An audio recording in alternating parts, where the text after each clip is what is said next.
నమస్తే, welcome to our channel. Alekhya చిట్టి pickles social మీడియాలో మొన్నటి వరకు కూడా విపరీతంగా వైరల్ ట్రోల్ అయ్యాయి కూడా. మరి ఇప్పుడు ఈ అలేఖ్య చిట్టి పికిల్స్ వారు కొత్త బిజినెస్ స్టార్ట్ చేస్తున్నారంట. మరి ఏం బిజినెస్ తెలుసుకునే ప్రయత్నం చేద్దాం. దీన్ని పూర్తిగా విశ్లేషించడానికి మనతో పాటుగా ఉన్నారు సినీ క్రిటిక్ దాసరి విజ్ఞాన్ గారు. సార్ నమస్తే సార్. నమస్తే. సార్, అలేఖ్య చిట్టి పికిల్స్ మొన్నటి వరకు వివాదాస్పదంగా సోషల్ మీడియాలో చాలా ట్రోల్స్, మెయిమ్స్లో వాళ్ళే చాలా ట్రోల్స్ కూడా గురయ్యారు. మరి మొత్తానికి వీళ్ళు కొత్త బిజినెస్ స్టార్ట్ చేస్తున్నారని చెప్పి పలు వార్తలైతే వస్తున్నాయి. ఏమంటారు మీరు? యాక్చువల్‌గా 'అలైకే చిట్టి పికిల్స్' దీన్ని మనం క్రోనలాజికల్ ఆర్డర్‌లో తీసుకుందాం. స్టార్టింగ్ ఏమైందంటే అందరూ కూడా ఆ బూత్ నుంచే కట్ చేసుకున్నారు. ఓకేనా? ఎవరైనా సరే ఒక అమ్మాయి నార్మల్‌గా తెర మీదకొచ్చినప్పుడు ఆ చాట్‌లో డైరెక్ట్‌గా పొద్దున్న లేసి ఎవరే అని చెప్పి అమ్మ నా బూతులు తిట్టదు. ఏదో ఉంటది. ఇక్కడ ఈ సినారియో మొత్తంలో ఏంటంటే యాక్చువల్‌గా చెప్పాలంటే దీస్ పీపుల్ ఆర్ ఇన్నోసెంట్. మిగతా వాళ్ళతో పోలిస్తే ఎలా అంటావా, ముగ్గురు చాలా రీల్స్ చేసుకుంటూ వచ్చారు ఏదో ఆనందంగా. కొంచెం ఆడుతూ పాడుతూ బాగా రీల్స్ చేసేసరికి ఎక్కువ మంది ఫాలోవర్స్ వచ్చారు. అలాగే ఒక అందమైన బిజినెస్ స్టార్ట్ చేద్దాం అనుకున్నారు, పచ్చళ్ళ బిజినెస్ పెట్టారు. విపరీతమైన క్రేజ్ వచ్చింది. వీళ్ళ నాన్ వెజ్ పికిల్స్ కూడా బాగా ఫేమస్. ఒకటి మాత్రం గుర్తుపెట్టుకోండి, ఇంత రాదంతం జరిగినా ఈ పచ్చళ్ళల్లో క్వాలిటీ లేదనో లేకపోతే ఇంకేదో లేదనో ఎవడు కంప్లైంట్ అయితే ఇవ్వలేదు. అదైతే మనకు తెలుసు.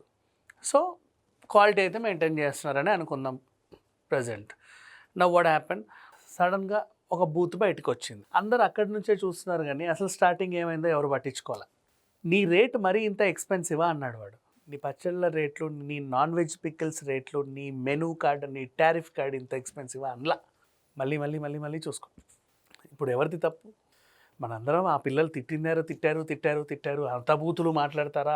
అమ్మాయిలు అయి ఉండి అసలు మీరు మనుషులైనా గాడిదలా ఇన్నన్నాం కదా. నీ రేట్ మరీ ఇంత ఎక్స్పెన్సివా అన్నాడు వాడు.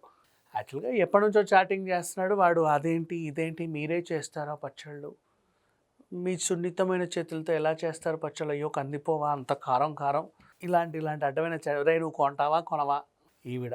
ఇంకా చెప్పండి ఇంకేమేమి పచ్చళ్ళు చేస్తారు, ఫ్యూచర్లో ఈ పచ్చడి బిజినెస్ని ఎలా ఎక్స్పెండ్ చేస్తారు, నీకెందుకు, కొంటావా కొనవా, అమ్మో మరీ ఇంత ఎక్స్పెన్సివా మీ రేట్లు వాడు అనింది. తర్వాత ఈ పిల్ల బుద్ధి తిట్టింది. నెక్స్ట్ అది బాగా వైరల్ అయిన తర్వాత బాగా నెగిటివిటీ వచ్చింది. అప్పటికే ఆ పాత ఇంకెక్కువ అమ్మాయిని కూడా నువ్వు పాచి పని చేసుకోవే అని తిట్టిన వీడియో కూడా వచ్చేసరికి ఈ రెండు జత చేసి వీళ్ళు బూతులే మాట్లాడతారు. అదే వీళ్ళ స్ట్రాటజీ. కొంతమందిని రెచ్చగొట్టి తిడితే ఎవరైనా నీది కొనే మొహమేనా అంటే ఎందుకు కొనము, ఇదో తీసుకో 2 కిలోలని కొంటారేమో, అదొక స్ట్రాటజీ. ఇలా వీళ్ళు అవలంబిస్తున్నారని వీళ్ళు అనుకున్నారు. బట్ అసలు వాట్ హ్యాపెండ్ ఇది తర్వాత ఆ రమ్య ఈ డ్యామేజ్ కంట్రోల్కి ప్రయత్నించింది కానీ అది కూడా మీరు దాన్ని కూడా నెగిటివ్గా తీసుకున్నారు. ఏం చెప్పింది ఆ పిల్ల, వాడెవడో మేము ఎవడికో పెట్టాము, పాపం ఇన్నోసెంట్ కస్టమర్ని అయ్యింది, మేము సారీ చెప్పుకుంటున్నామని చెప్పింది. ఎవడికో పెట్టబోయి వీళ్ళకెట్ట పెడతావు అన్నారే కానీ అది డైవర్ట్ అయింది. ఆమె అబద్ధమే చెప్పింది ఎందుకంటే డ్యామేజ్ కంట్రోల్ కోసం. అంతకుముందు ఆవిడ ఏమనిందంటే తను పెట్టిన వీడియోలో, మేము ఈ పచ్చళ్ళ బిజినెస్ స్టార్ట్ చేసాము, రీల్స్ చేసుకుంటూ ఒక 3 ఆడపిల్లలు నెంబర్ పెట్టారు అంటే మీరే ఆలోచించుకోండి ఎంతమంది ఎన్ని రకాలుగా మెసేజ్లు చేస్తారు. 90% ఇలాంటి మెసేజ్లే వస్తాయి, 10% ఏదో మాకు పచ్చళ్ళ వ్యాపారం బిజినెస్లు వస్తాయి. అందులో మమ్మల్ని రకరకాలుగా తిట్టేవాళ్ళు ఉంటారు, మాకు అడ్డమైన ఫోటోలు పెట్టేవాళ్ళు ఉంటారు, ఇష్టం ఉన్నట్టు టైంకి కాల్ చేసేవాళ్ళు ఉంటారు. ఆ వాట్సాప్ అంతా నిండిపోయి ఉంటుంది. అయినా సరే మేము కొంచెం క్వాలిటీ కస్టమర్స్ని బాగానే మాట్లాడతాము. మా అక్క ఏదో ఇవన్నీ తట్టుకోలేక వాళ్ళని ఇలా అనింది అని ఏదో చెప్పే ప్రయత్నం చేసింది. అప్పుడు అందరూ కూడా ఒకటి గుర్తుపెట్టుకోవాల్సిన విషయం ఏంటంటే ఇక్కడ మనం వీళ్ళ పచ్చళ్ళ బిజినెస్ ఏదైతే ఉందో ఇలా ఆడోళ్ళు నెంబర్ వేశారు కదా, ఆ నెంబర్ గురించి మనం పట్టించుకోవాలి. ఎవరు ఎన్ని రకాలుగా పిచ్చి మెసేజ్లు పెట్టారో మనం పట్టించుకోవాలి. ఇవన్నీ పక్కకు వదిలేసి వీళ్ళని వీళ్ళు మాట్లాడిన బూత్ని పట్టించుకున్నాం. నెక్స్ట్ ఎందుకు ఈ అమ్మాయి లేట్గా రెస్పాండ్ అయ్యింది, ఆ బూత్ అంతా బాగా పాపులర్ అయ్యాక after 48 hours or 78 hours why she responded late. దానికి ఆన్సర్ ఏంటంటే వీళ్ళ వాట్సాప్ నెంబర్కి ఇన్ని ముబ్బడిగా మెసేజ్లు వచ్చేసేసరికి వీళ్ళు ఏం చేశారంటే 24 hours టైమర్ పెట్టుకున్నారు. మా వాయిస్ ఏదైతే బాగా వైరల్ అవుతుందో అది వైరల్ అవుతుంది, కానీ వాడు ముందు నుంచి మాకు పెట్టిన చాట్ మేము చూపించుకోవడానికి మా దగ్గర ప్రూఫ్ లేదు. ఏం చేస్తుంది? కూర్చున్నారు, నెగిటివిటీ పెరిగిపోతుంది, సర్లే సారీ చెప్దామనేసి అన్నారు. బట్ అది అబద్ధపు సారీయే. అబద్ధ సారీ అంటే వాళ్ళు కావాలని చెప్పారని కాదు, ఎవడైతే వేధించాడో వాడికి సారీ చెప్పారు. నిజంగా సారీ చెప్పాల్సిన అవసరం లేదు, నిజంగానే వీళ్ళు వేధింపబడ్డారు. దానికి వచ్చిన ఫ్రస్ట్రేషన్ అది, అంతమించి ఇంకేంలా. Now what happened, she is bounce back. ఇప్పుడు నిన్న రీసెంట్లీ ఒక వీడియో అనేది తీసి బాగా వైరల్ అవుతుంది. తనే ఒక వీడియో పెట్టింది.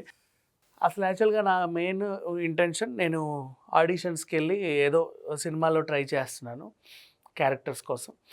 ఈ టైంలో ఎప్పుడైనా సరే నేను చాలా పెద్ద హీరోయిన్ అయిపోయాను అనుకో, బిజీగా అయిపోయి నాకు ఒక లక్షల ఫాలోవర్స్ వచ్చేసిన తర్వాత అప్పుడు ఈమె పచ్చళ్ళ పాప కదా అంటే ఎలా ఉంటుంది, నాకు కూడా కొంచెం గిల్టీగా అనిపించింది. అందుకని చెప్పేసి మా నాన్న దగ్గరికి వెళ్ళి డాడీ నాకు ఇలా ఎప్పుడైనా నేను ఫ్యూచర్లో పెద్ద ఒక పూజా హెగ్డే, శ్రీలీల, రకుల్ ప్రీత్ సింగ్ రేంజ్కి వెళ్ళిన తర్వాత అందరు ఈమె పికిల్స్ ఆంటీ, పికిల్స్ అమ్మాయి అంటారు కదా, అప్పుడు బాగోదు నాకు. మరి ఏం చేద్దాం మన పికిల్స్ టైటిల్స్ని అంటే, నీ పేరు మీద వద్దులే, యాక్చువల్గా రమ్య మోక్ష మీదే అనుకున్నట్లు స్టార్టింగ్, అలాగే చిట్టి అక్క పేరు మీద పెడదాము, నీకు ఫ్యూచర్లో ఇబ్బంది ఉంటుందని చెప్పేసి వాళ్ళు నాన్న అన్నారంట.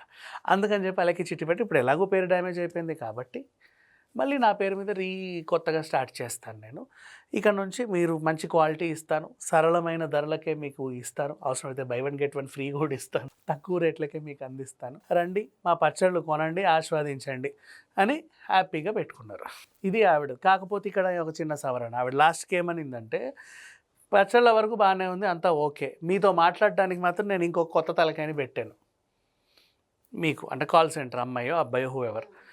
అంటే దాని అర్థం ఏంటి, మేము మాత్రం నా నోరు తీరు మార్చుకోమని, మేమే ఇక మీద పద్ధతిగా మాట్లాడుతుంటే సరిపోయేది, మీకు ఫోన్లను ఎత్తడానికి, మీకు మెసేజ్లు చేయడానికి ఇంకో తలకాయని పెట్టామని చెప్పింది. సరే వాట్ ఎవర్, బౌన్స్ బ్యాక్ అవ్వండి, మంచిగా వ్యాపారం చేసుకోండి. గతంలో ప్రతి ఒక్కరి దగ్గర ఉంటాయి హెచ్చులు తగ్గులు అనేవి. బిజినెస్ ఒక్కోసారి భారీగా పడిపోవడం కూడా అప్పుడప్పుడు కామనే. సో ఓకే, మళ్ళీ కొత్తగా ప్రారంభించండి. ఇక మీదట ఏమైనా మీ కంప్లైంట్స్ రాకుండా చూసుకోండి. బట్ ఒకటి మాత్రం వాస్తవం, అంత నెగిటివిటీ వచ్చిన తర్వాత ఒకటి బాగా గుర్తుపెట్టుకోండి, వీళ్ళ క్వాలిటీ బాగాలేదనేది ఎవరు కంప్లైంట్ ఇవ్వలేదు కదా. సో మార్కెట్లో క్వాలిటీ ఉంటే ఏ ప్రోడక్ట్ అయినా హిట్ అవుతుంది. ఇక బూతులు గీతులు మాకు అనవసరం, మాకు కావాల్సింది క్వాలిటీ. అడ్డమైన చెత్త అంతా తింటే ఆరోగ్యాలు పాడు చేసుకోవడం కంటే, పాపం వీళ్ళేదో మంచి క్వాలిటీ ఇస్తున్నారు కదా, తిడితే తిట్టారు, ఎవరినో కదా తిట్టిందని కొనేవాళ్ళు కూడా ఉంటారు. బౌన్స్ బ్యాక్ అయితే బెటర్.